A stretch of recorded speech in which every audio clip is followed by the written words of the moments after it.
السلام عليكم ورحمة الله وبركاته. الحمد لله رب العالمين، والعاقبة للمتقين، والصلاة والسلام على أشرف الأنبياء والمرسلين، نبينا محمد وعلى آله وصحبه أجمعين، ومن تبعهم بإحسان إلى يوم الدين. أما بعد، فقال الله عز وجل: أعوذ بالله من الشيطان الرجيم. إن الله اصطفى آدم ونوحا وآل إبراهيم وآل عمران على العالمين ذرية بعضها من بعض واللہ سمیع علیم۔ سورہ آل عمران کی آیت نمبر 33 اور 34، دو آیات ابھی آپ کے سامنے تلاوت کی گئی ہیں۔ اللہ تبارک و تعالیٰ فرماتا ہے: ان اللہ اصطفى آدم ونوحا وآل ابراہیم وآل عمران علی العالمین وآل عمران علی العالمین۔ یقیناً اللہ تبارک و تعالیٰ نے تمام جہاں کے لوگوں میں سے آدم علیہ السلام کو اور نوح علیہ السلام کو اور ابراہیم علیہ السلام کی خاندان اور عمران کی خاندان کو منتخب فرمایا۔ ذریۃ بعضها من بعض، یہ سب آپس میں ایک دوسرے کی ذریت ہیں، ایک دوسرے کی نسل سے ہیں۔ واللہ سمیع علیم، اور اللہ تعالیٰ سننے والا اور جاننے والا ہے۔ اور اللہ تعالیٰ سننے والا ہے، جاننے والا ہے۔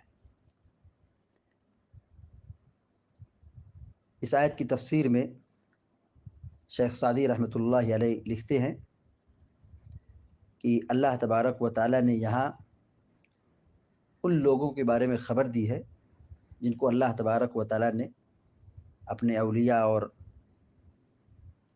محبوب لوگوں کو چن لیا ہے، ان کا تذکرہ فرمایا ہے۔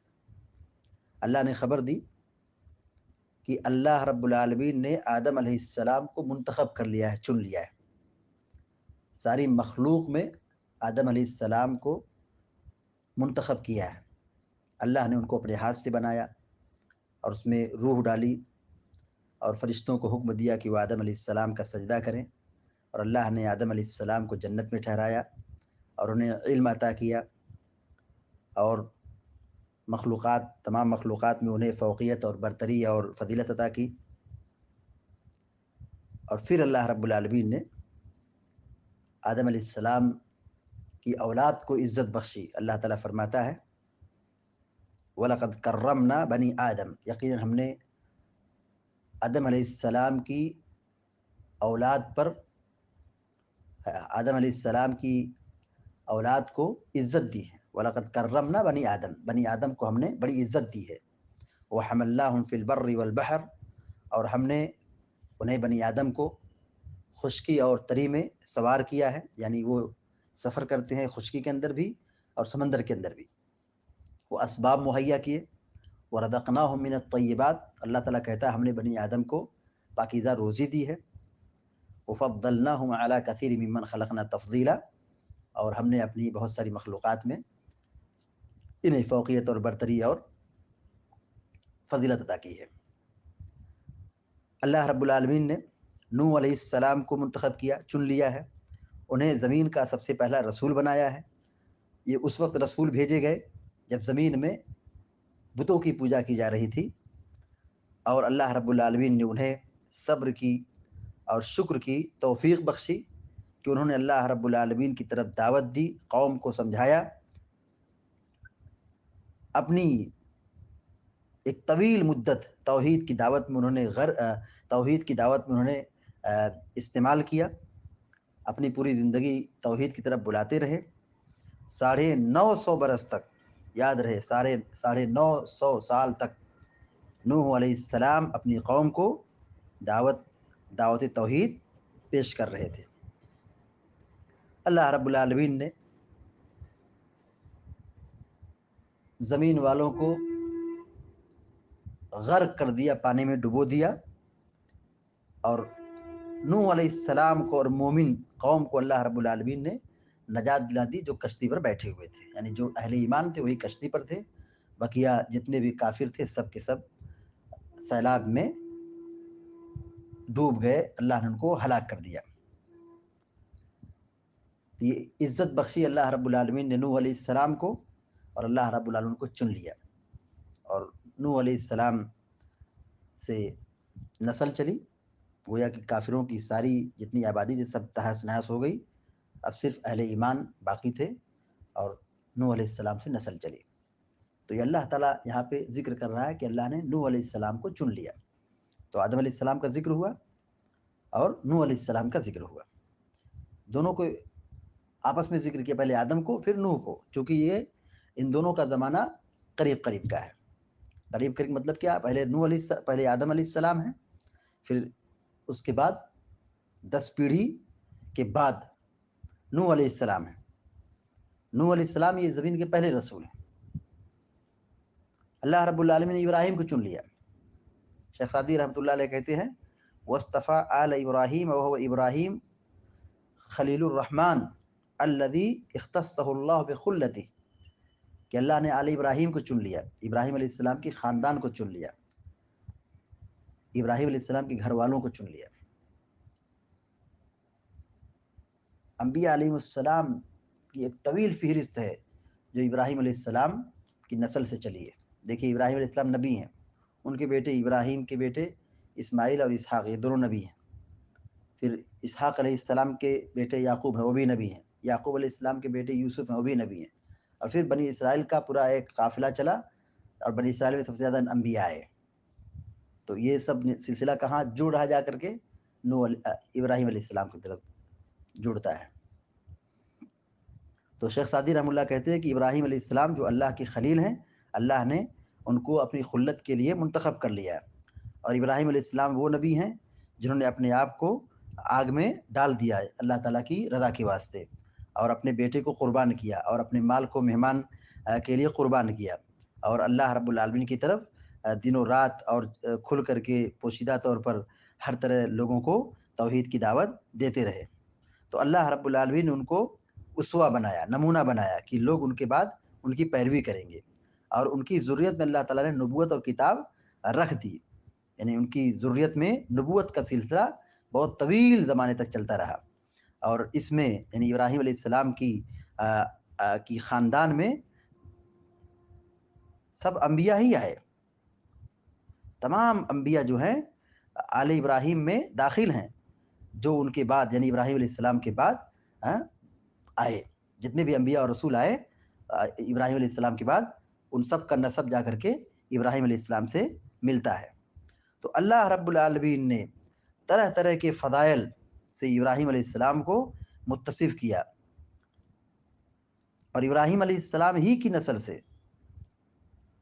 ہمارے اور آپ کے آخری نبی جناب محمد رسول اللہ صلی اللہ علیہ وسلم پیدا ہوئے۔ پیارے نبی علیہ السلام کا سلسلہ نسب بھی جا کر کے ابراہیم علیہ السلام سے ملتا ہے۔ اللہ رب العالمین نے آل عمران کو منتخب کیا۔ آل عمران کون ہے؟ شیخ سعدی رحمہ اللہ کہتے ہیں وَاصْطَفَى اللَّهُ آلَ عمران وَهُوَ وَالِدُ مَرْيَمَ بنت عمران، یہ مریم بنت عمران کے والد ہیں۔ آل عمران کون ہیں؟ عمران یہ مریم علیہ السلام کے ابو کا نام ہے، یا یہ بھی کہا گیا ہے کہ یہاں مراد جو ہے عمران سے مراد موسیٰ بن عمران، موسیٰ علیہ السلام کے ابو کا نام ہے۔ علی کل حال اکثر مفسرین نے مریم بنت عمران کے والد کو ترجیح دی ہے۔ تو یہاں پر جن گھرانوں کا تذکرہ ہوا ہے، آدم علیہ السلام، نوح علیہ السلام، اور ابراہیم علیہ السلام، اور آل عمران، یہ تمام گھرانوں میں سب سے بہترین اور پاکیزہ گھرانے ہیں۔ انہیں سے کائنات میں جو نسل چلی ہے، آباد دنیا آباد انہی لوگوں سے ہوئی ہے۔ یہ نیک لوگوں کا گھرانہ ہے، یہ توحید والوں کا گھرانہ ہے، اور ان لوگوں سے توحید کی ایک کھیپ تیار ہوئی ہے، ایک نسل تیار ہوئی ہے، ایک انبیاء کی جماعت تیار ہوئی ہے۔ حافظ ابن کثیر رحمۃ اللہ علیہ اس آیت کی تفسیر میں لکھتے ہیں کہ یخبر تعالی انہ اختار هذه البیوت علی سائر اہل الارض، تمام زمین والوں میں اللہ رب العالمین جن گھروں کو منتخب کیا ہے یہاں پہ اللہ تعالیٰ نے بیان کیا ہے۔ آدم علیہ السلام کو منتخب کیا، آدم علیہ السلام کو اللہ نے اپنے ہاتھ سے بنایا، روح ڈالی، اور پھر سجدوں کو فرشتوں کو حکم دیا کہ سجدہ کریں آدم کا۔ اللہ نے آدم کو ہر چیز کا علم سکھایا اور ان کو جنت میں ٹھہرایا، پھر جنت سے نکالا اور ان کو حکمت عطا کی، نبوت عطا کی، اور نوح علیہ السلام کو منتخب کیا۔ نوح علیہ السلام زمین کے پہلے رسول ہیں۔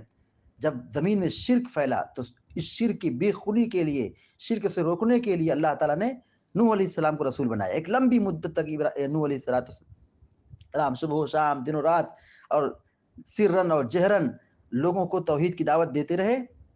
یہ نوح علیہ السلام ہے۔ اللہ رب العالمین نے ان کو نجات دلائی اور ساری نافرمان اور کافر اور مشرک قوم کو پانی کے اندر ڈبو ڈبو کر کے ہلاک و برباد کر دیا۔ یہ آل ابراہیم ہے، انہی میں سے ابراہیم کے گھرانوں میں سے ہمارے اور آپ کے آخری جناب محمد رسول اللہ صلی اللہ علیہ وسلم۔ اور نبوت کا جو سلسلہ چلا ہے وہ سب اسی ذریت اور اسی خاندان اور اسی نسل سے جاری و ساری ہوا ہے۔ آل عمران کو منتخب کیا اللہ رب العالمین۔ آل عمران کون ہے؟ کہتے ہیں وہ والد مریم بنت عمران ام عیسیٰ ابن مریم علیہ السلام، کہ یہ مریم بنت عمران کے والد کا نام ہے۔ مریم علیہ السلام جو حضرت عیسیٰ علیہ السلام کی والدہ ہیں، تو مریم علیہ السلام کے والد کا نام عمران تھا، تو اللہ تعالیٰ نے منتخب کیا۔ یہ سب سے پاکیزہ گھرانے ہیں جن کا اللہ تعالیٰ نے یہاں پہ منتخب کیا ہے، چن لیا ہے۔ تو یہ اللہ تعالیٰ کی، اللہ رب العالمین نے ان گھرانوں کو جو چنا ہے، تو یہ فضیلت جو ان کو عطا کی ہے، یہ فضیلت یہ ان کے زمانے کے اعتبار سے تھا۔ سب سے افضل گھرانہ یا سب سے افضل جو رسول ہے جناب محمد رسول اللہ صلی اللہ علیہ وسلم ہے۔ سب سے بہتر اور افضل رسول کون ہے؟ سید الانبیاء والمرسلین، خاتم النبیین، سید اولد آدم، آدم علیہ السلام کی اولاد میں جو سردار ہیں،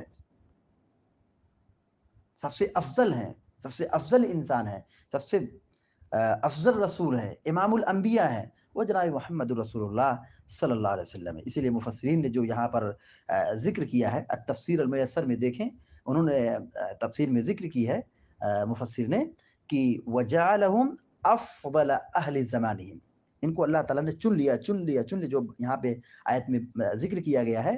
یہ فضیلت جو اللہ نے ان کو عطا کی تھی، یہ زمانے کے اعتبار سے تھے، مکان کے اعتبار سے، اور اللہ کے نبی جناب محمد رسول اللہ کی بات ہی کچھ اور ہے۔ آپ تو جنوں انس کے رسول ہیں اور آپ پوری کائنات کے رسول ہیں، سارے جہاں کے رسول ہیں، مشرق سے لے کے مغرب تک اور جنوب سے لے کے شمال تک جتنی بھی آبادی ہے انسانوں کی، جناتوں کی، سب کے رسول آپ ہیں، تو آپ کا مقام ہی کچھ اور ہے۔ ذریۃ بعضھا من بعض، اللہ تعالیٰ فرماتا ہے کہ یہ سب آپس میں ایک دوسرے کی ذریت ہیں، ایک دوسرے کی نسل سے ہیں۔ دیکھیے انبیاء علیہ السلام کی لنک آپ دیکھیے، نسب دیکھیے، سب ایک دوسرے سے جڑے ہوئے ہیں، تو نسل آپس میں کیا ہے؟ جوائنٹ ہے۔ واللہ سمیع علیم، اللہ تعالیٰ سننے والا ہے، جاننے والا ہے۔ اس آیت کی تفسیر میں امام سیوطی رحمہ اللہ نے بھی اپنی کتاب میں یہ بات نوٹ کی ہے کہ اللہ نے نبیوں کو چن لیا، جیسے آدم کا ذکر ہے، نوح علیہ السلام کا ذکر ہے، اس طرح سے ابراہیم علیہ السلام کا ذکر ہے، اور مریم علیہ السلام کے والد عمران کا ذکر ہے، یا موسیٰ علیہ السلام کے ابو عمران کا ذکر ہے، علی کل حال۔ تو یہ فرشتوں، یہ اللہ تعالیٰ نے جو منتخب کیا ہے، امام سیوطی رحمہ اللہ کہتے ہیں کہ الانبیاء افضل من الملائکہ، کہ انبیاء یہ ملائکہ سے بہتر ہے۔ انبیاء کا جو مقام ہے، انبیاء کی جو حیثیت ہے، ان کا جو مقام اور مرتبہ ہے، یہ فرشتوں سے بہتر اور افضل ہے۔ اللہ تعالیٰ سے دعا ہے کہ اللہ تعالیٰ ہم سب کو، آپ سب کو نیک عمل کرنے کی توفیق عطا فرمائے، اور نبیوں کی جو تعلیمات ہے، توحید کی جو دعوت ہے، ہمیں اس کو سمجھنے، اس کے تقاضوں کو پورا کرنے کی توفیق عطا فرمائے، آمین یا رب العالمین۔ وصلی اللہ علی نبینا محمد وسلم تسلیما کثیرا، والسلام علیکم ورحمۃ اللہ وبرکاتہ۔